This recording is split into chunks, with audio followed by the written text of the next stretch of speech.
Average స్టూడెంట్ని ఒక topper లాగా మార్చిన మీ దగ్గర ఏదైనా రియల్ స్టోరీ ఉందా అండ్ అది ప్లీజ్ మాకు షేర్ చేస్తారా? తప్పకుండా అండి. జనరల్గా యావరేజ్ అంటే చదువు విషయంలోనే కాకుండా చాలామంది పేరెంట్స్ మాకు అడ్మిషన్స్ టైంలో పేరెంట్స్తో మేము డైరెక్ట్ ఇంటరాక్ట్ అవుతాం కాబట్టి వాళ్ళ యొక్క ఎకనామికల్ బ్యాక్గ్రౌండ్ చాలా పూర్గా ఉన్నప్పటికీ కూడా ఒక student specially is from Guntur district అలా చెప్పుకుంటూ పోతే అంటే జనరల్గా గుంటూరు అని కాదని గుంటూరు నుంచి ఒక స్టూడెంట్ రియల్ స్టోరీ చెప్తాను.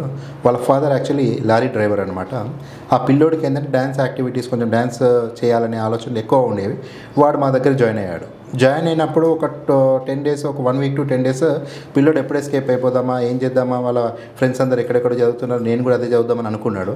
సో అతని స్టూడెంట్ని మేము పర్సనల్గా మాట్లాడినప్పుడు మాకు అర్థమైన విషయం ఏంటంటే వాళ్ళ సిస్టర్ అయినా సరే వాళ్ళ ఉన్న ఫ్యామిలీ బ్యాక్గ్రౌండ్స్ అందరు చూస్తే వాళ్ళకి ఎకనామికల్గా పూర్గా ఉన్నారు, పాయింట్ నెంబర్ 1. అండ్ చదువుకున్న తను వచ్చిన స్కూల్లో కూడా యావరేజ్ పర్ఫార్మెన్స్లోనే చదువు ప్రకారంగా ఉన్నది.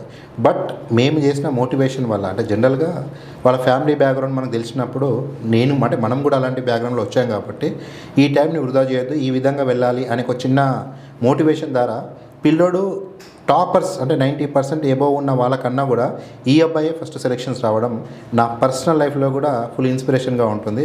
అబ్బాయి పేరు చెప్పాలన్నా కూడా అబ్బాయి పేరు కిరణ్ అనమాట.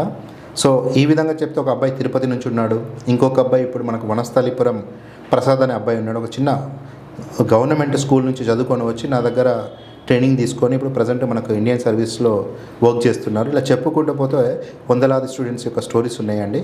సో నాకైతే ఇవి గుర్తున్నవి, ప్లస్ నాకు పర్సనల్గా నన్ను మోటివేట్ చేసిన స్టోరీస్ కాబట్టి వీటిని మీతో షేర్ చేస్తున్నాను. This is an insightful experience sir. And చాలామంది మన పాడ్కాస్ట్ చూస్తూ ఉంటారు, ఇప్పుడు 10th అయిపోయి 11th 12th. సో వాళ్ళకు కూడా చాలా ఇన్స్పిరేషన్ ఉంటుంది ఈ పాడ్కాస్ట్ ద్వారా.